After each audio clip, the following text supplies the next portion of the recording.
Bienvenue sur Africa 24 dans cette nouvelle édition du Non-Stop Info. Voici les titres de l'actualité.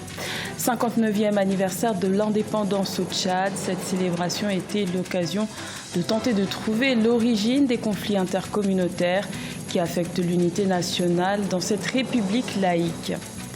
L'Éthiopie a trouvé chaussure à son pied avec le cuir. Cette industrie est en plein essor grâce à une main-d'œuvre bon marché et à l'utilisation de matériaux locaux pour une production haut de gamme. Et le Togo lutte contre l'insécurité routière. Le permis A sera obligatoire dès le 20 septembre pour tous les conducteurs de moto. Ces derniers sont à l'origine de 44% des accidents mortels sur les plus de 300 décès répertoriés au premier semestre 2019. Le Tchad a célébré son 59e anniversaire de l'indépendance le 11 août, l'occasion de faire un bilan sur l'unité nationale et la cohabitation pacifique remise en question par les conflits intercommunautaires. Reportage de notre correspondant Mahamat Ramadan, commentaire Aïssatou Bari.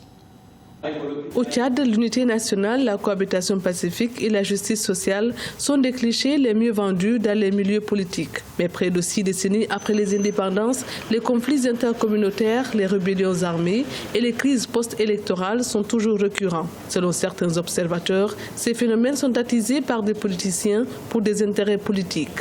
De confiscation du pouvoir, c'est le népotisme, l'injustice et tous ces corollaires qui créent aujourd'hui une sorte de mécontentement au niveau de certains Tchadiens qui ont pris les armes. Donc nous pensons au niveau de notre parti qu'il faut plutôt une solution politique. Si certains estiment que les conflits internes entre les Tchadiens est l'œuvre de la politique, d'autres pensent que le manque d'alternance pacifique et les multiples prises du pouvoir par les armes qu'a connu le pays sont à l'origine des divisions entre les communautés. Si les Tchadiens refusent de se faire manipuler par la France, la Libye et le Soudan, si moi je dis non, ou bien je ne veux pas prendre une arme contre mon frère, je refuse.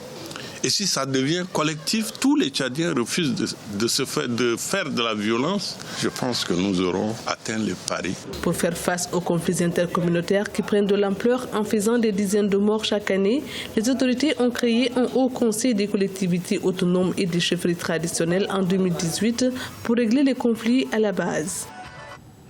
Le Rwanda et le Japon ont signé un accord de près de 86 milliards de francs rwandais, des fonds destinés à financer le programme de transformation agricole entrepris par le gouvernement afin de lutter contre la malnutrition. Reportage de notre correspondant Fratenda Keisenga. C'est un prêt qui vient au bon moment selon les autorités rwandaises. 10 milliards de yens, soit 86 milliards de francs rwandais qui vont être injectés dans le budget national pour soutenir le programme de lutte contre la malnutrition. La meilleure méthode et la plus efficace selon les autorités, la transformation agricole. Nous avons lancé le programme de transformation agricole afin d'améliorer la nutrition il y a quelques années. Beaucoup d'institutions gouvernementales sont entièrement dédiées à cela et nous remercions nos partenaires de s'associer avec nous dans cette lutte et de nous faire confiance. Avec ce prêt, un accent particulier sera mis dans la lutte contre les retards de croissance chez les enfants. La somme est un prêt concessionnel sur une période de 40 ans et un délai de grâce sur 10 ans à un taux d'intérêt de 0,01%. Dans un pays où 37% des enfants de moins de 5 ans connaissent des retards de croissance, il faut tout faire pour réduire ce nombre qui ne fait pas la fierté du pays des 1000 collines selon les responsables. Même si on parle de la lutte contre les retards de croissance chez les enfants, nous, en tant que ministère, nous regardons une plus grande image. En général, les Rwandais ne sont pas encore au niveau satisfaisant de sécurité alimentaire. Donc, ce que nous allons faire de ce prêt va nous aider en tant que pays de relever notre niveau. À un niveau plus décentralisé, le programme comblera des lacunes en nutriments alimentaires dans chaque district du pays et des cultures nutritives appropriées seront identifiées et encouragées pour la production. Selon le ministère de l'Agriculture, il sera également question de renforcer ces méthodes d'irrigation pour assurer une meilleure production agricole. En Éthiopie, l'industrie du cuir est en plein essor. Les chaussures éthiopiennes sont parvenues à pénétrer le marché international, notamment grâce à une main-d'œuvre bon marché et à l'utilisation de matériaux haut de gamme, une qualité qui a distingué le pays au cours de la dernière décennie. Philomène Tiné.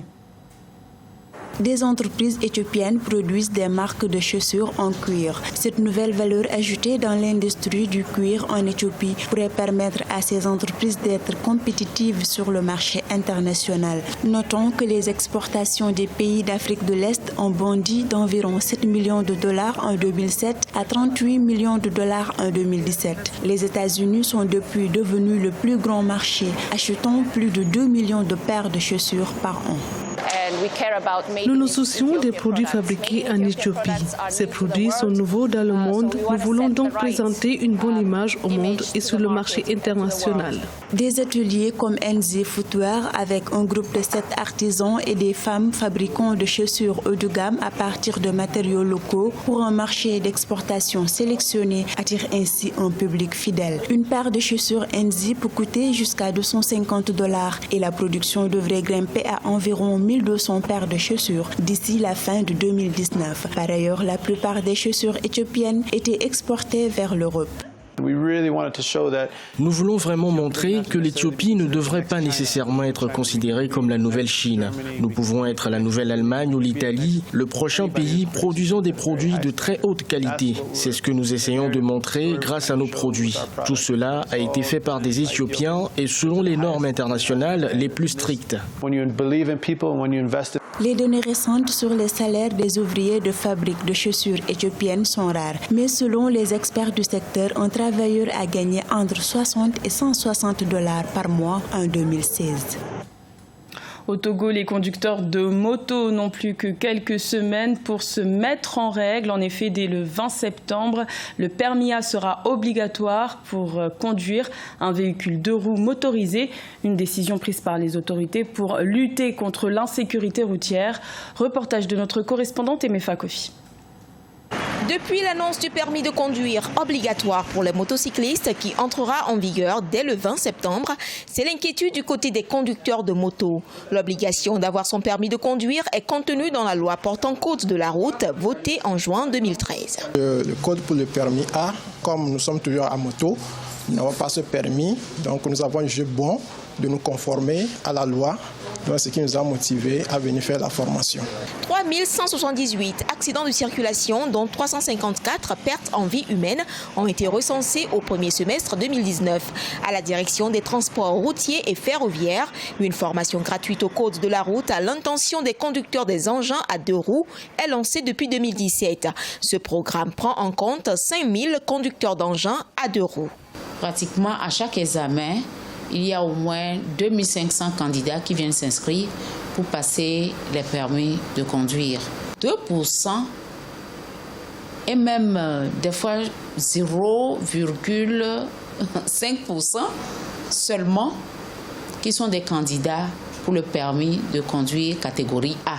À ce jour, 2500 conducteurs d'engins à 2 roues ont bénéficié de cette formation gratuite au code de la route. En 2014, le nombre de véhicules au parc automobile togolais est estimé à 344 000, dont 250 000 motos. Rencontre avec un homme qui se bat pour la préservation de l'écosystème au Nigeria. Il s'agit de Marc Ofoa. Il gère un refuge à Lagos dans lequel il secourt des animaux. Il se donne pour mission de sensibiliser les populations à la préservation de la faune. Aïssatou Bari. Très engagé dans la protection de la faune, Marc Ofoa sauve et soigne des animaux sauvages et les reptiles depuis une dizaine d'années maintenant. Il a récemment sauvé un pangolin, considéré comme l'espèce la plus menacée dans le monde. Plus d'1 million d'entre eux ont été chassés et capturés au cours de la dernière décennie, selon le Fonds international pour la protection des animaux. Quand je l'ai sauvé, il était ligoté dans un sac et déshydraté et très faible.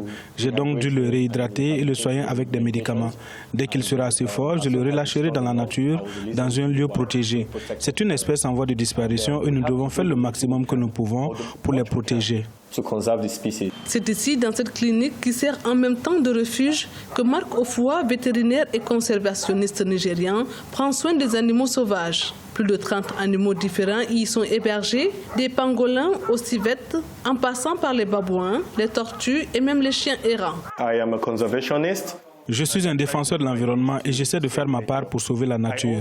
J'essaie également de faire comprendre aux gens que ces animaux ne sont pas si dangereux que ça et qu'ils ont un rôle à jouer dans l'écologie et l'écosystème. Les animaux sauvés finissent souvent dans ce centre de rééducation. Aujourd'hui, il nourrit et nettoie des pitons royaux sauvés des chasseurs il y a un mois.